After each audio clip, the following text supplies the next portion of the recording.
So this is Toma Saraceno. I apologize, I am a little sick while I'm doing this. Tomas was born in Argentina originally, and then had to leave because of a cruel dictatorship, and so grew up in Italy. But right now he's got a studio based in Berlin.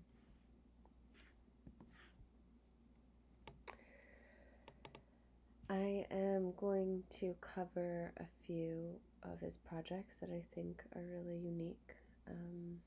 Tomas explores art in other ways than just 2D or 3D or a certain genre. He kind of covers everything. And in his project Arachnophilia, he entered one of his studios, and he had just acquired it, and it was covered in spiders and spider webs.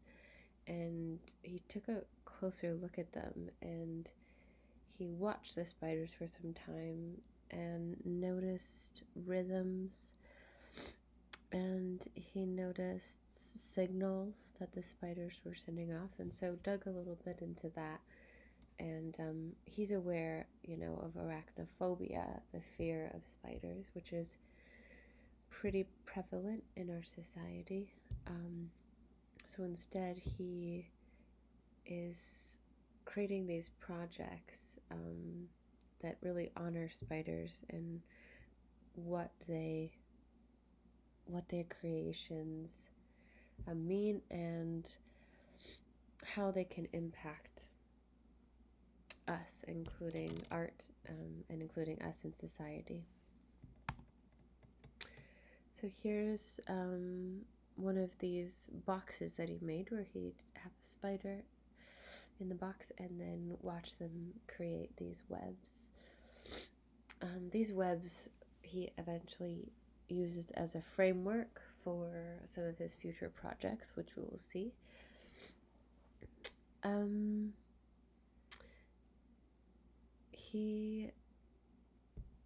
He's basically exploring here, basically like the cosmos in the spider web. We experience the cosmos as a web. That's what we've kind of discovered as science has furthered. And so he creates these safe rooms for spiders, watches the spiders walk, and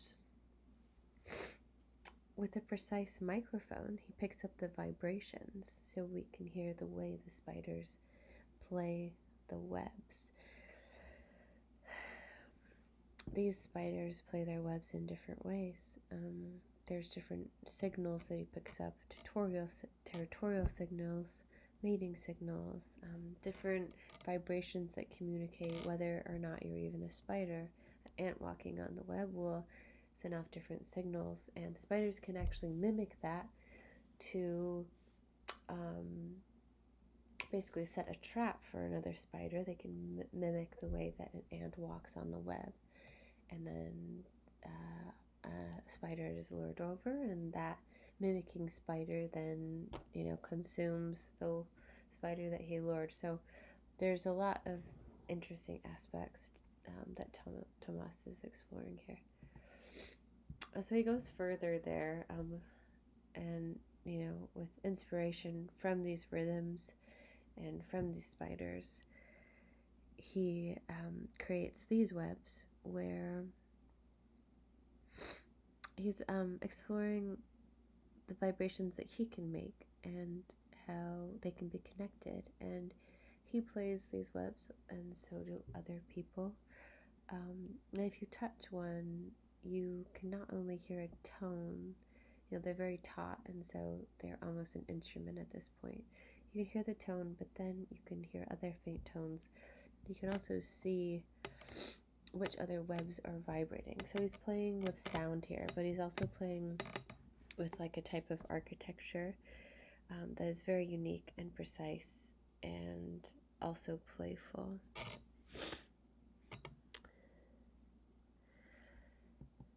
Here he is playing his web, one of his webs.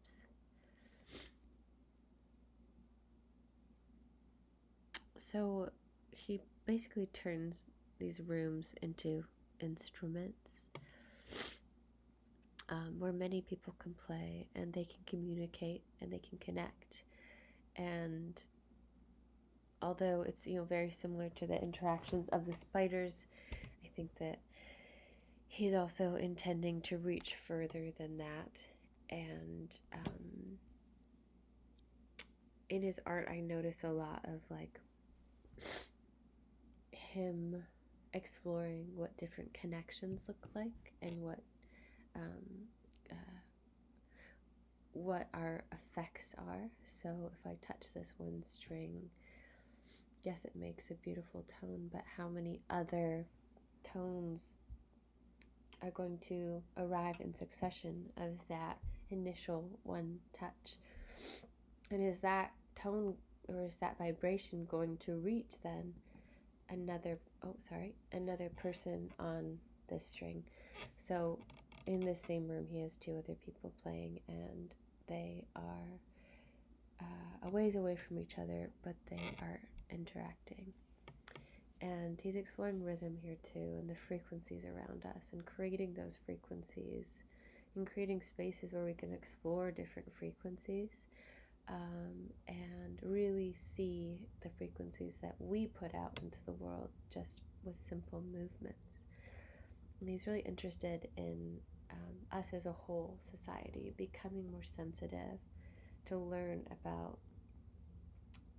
that part of the world that surrounds us that we may not be sensing.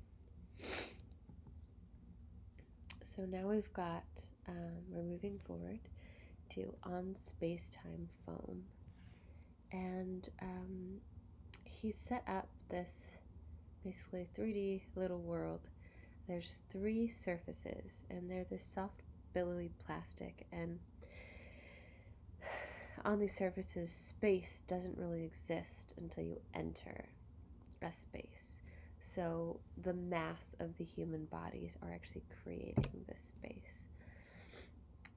And the way that these 3 surfaces are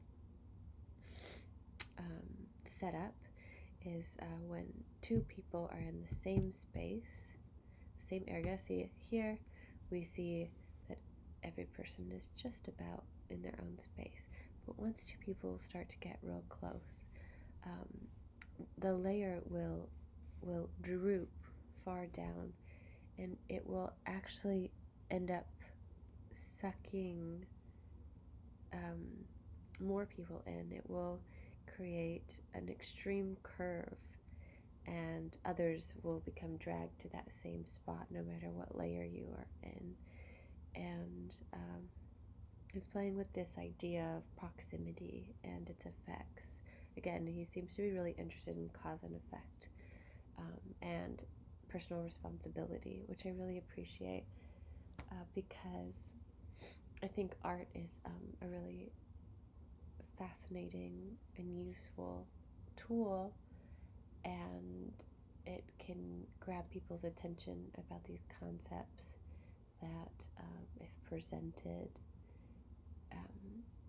in a more formal way, may not seem appealing, but because it's these playful ways, I think that he is successful in portraying these concepts. So with this, he's saying, so we communicate with each other, and we communicate at different distances. And he's saying, if you get too close, you can drag each other into this social black hole. And here, these participants have to be very conscious of their personal body, and the responsibility of where they move will determine what happens to other people. So as we see here, we've got a few people in this space, so more are being dragged in. See, she's sliding down, or they're sliding down. So these people are very aware of their responsibility and the way their actions affect their place in space and other people's places in space. So we've got a few different messages coming by here, and then also this really fun interactive experience that's getting people to experience themselves and space in a new way. So now we're jumping to his cloud cities.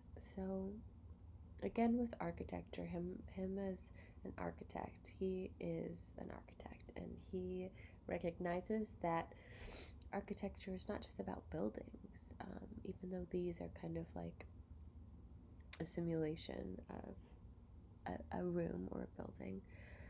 He's saying architecture is art, and here he's collaborating with not only his beloved spiders, but also solar balloons, which he has been working on for many years.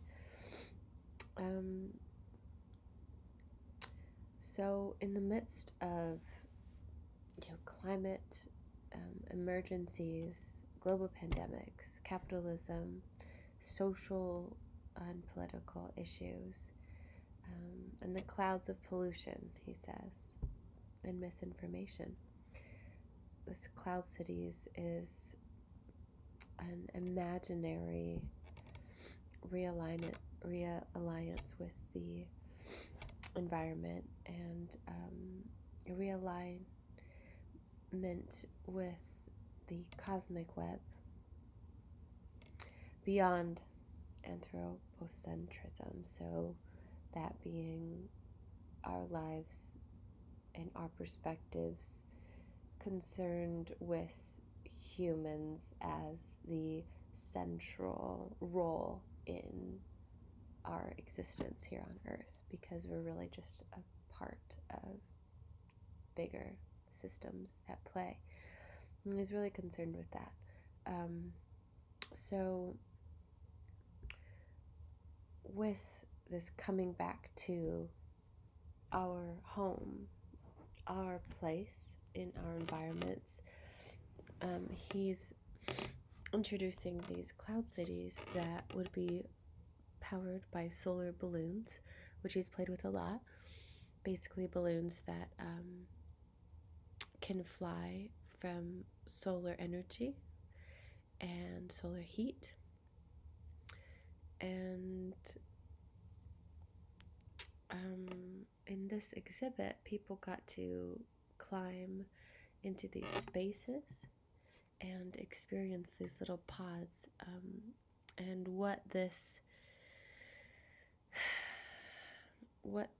kind of social space is, when there's no up or down, no inside or outside, and it's all just kind of connected, and it's really floating. And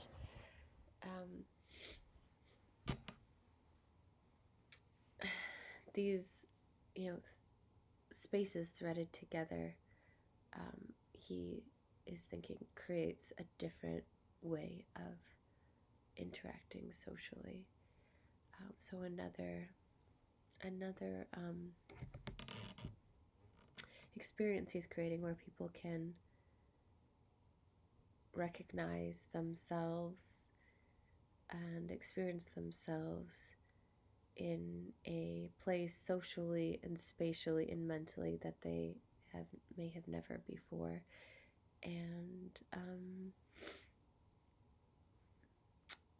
I also want to bring up Aeroscene, which is a project that he's working on, basically a free-floating world where we are releasing fossil fuel dependence, and we are free from countries with borders, and we are realigning with the environment, the planet, and that cosmic web that he is so invested in.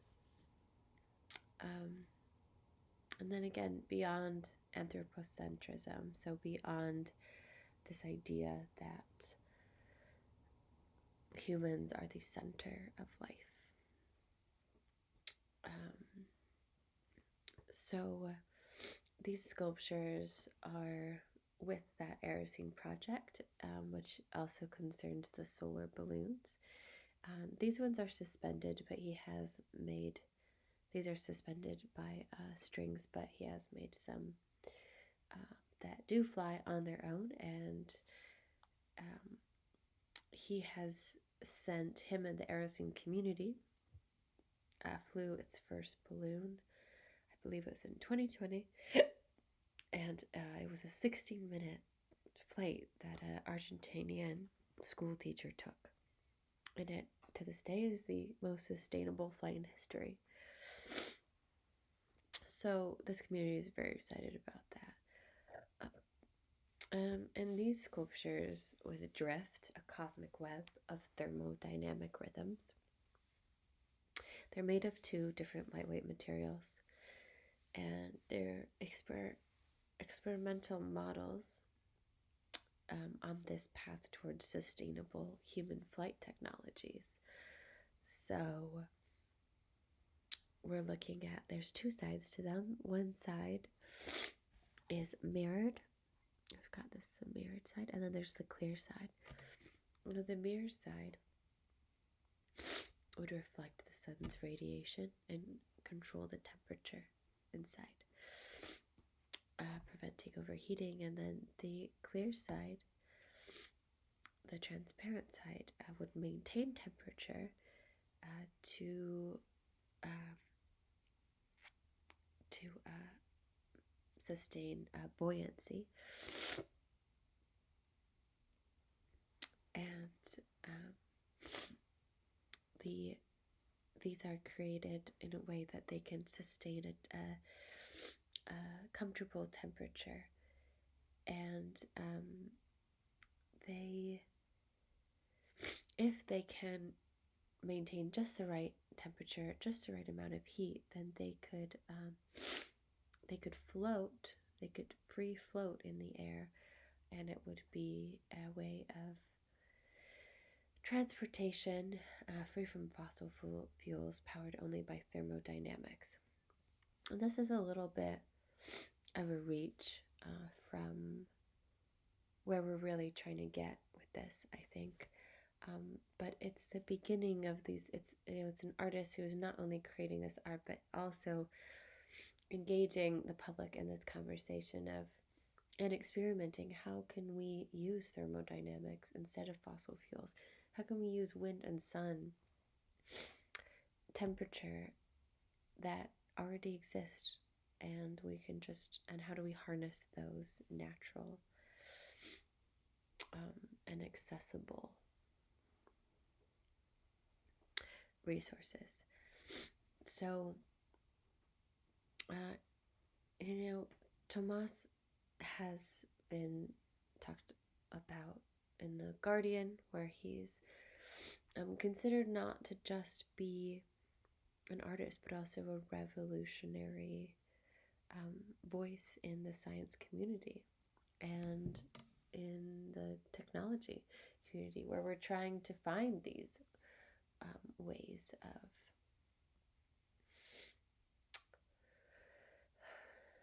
ways of propelling forward into a new period where we don't depend on fossil fuels, and we're not having detrimental effects to our environment every day. So again, it's this whole full circle cause and effect experience that Tomas really hones in on in his work, and he brings these ideas to people through these experimental and experiential experiences. He really invites people in to embody those concepts rather than just view them as a visual or conceptual idea. So many people think, especially the Museum of Old and New Art, is David Walsh. He's spoken very highly of Tomas, and And he says that Tomas is, there's a lot of artists out there and they all want to change the world, but Tomas is most likely to change the world. He not only makes beautiful things, but he's also making, earth-shattering things. So Tomas is known for his innovations and contributions. So I got most of the information and images from his website here. And if you'd like to watch the video, it's a movie about an hour long of the Aerosine Pacha, which was that first 20-minute or 17-minute flight, the most sustainable flight in human history. There's a link for it. So back to Tomas, just how he's affected me. He brings meaning to being an artist, a whole new meaning. The artists really are innovators. They're creatives, and we have many creatives in different forms and in different roles in our society. And he's really showing me that we can expand. Work doesn't have to just be 2D or 3D. We can go beyond that, and we can draw in other areas of interest, and we can collaborate, and it's likely how we're going to progress as far as we want to. We need classical and romantic thinkers, and we need them to work together, and then fly us with thermodynamics. So, all right, well, thank you very much, everyone.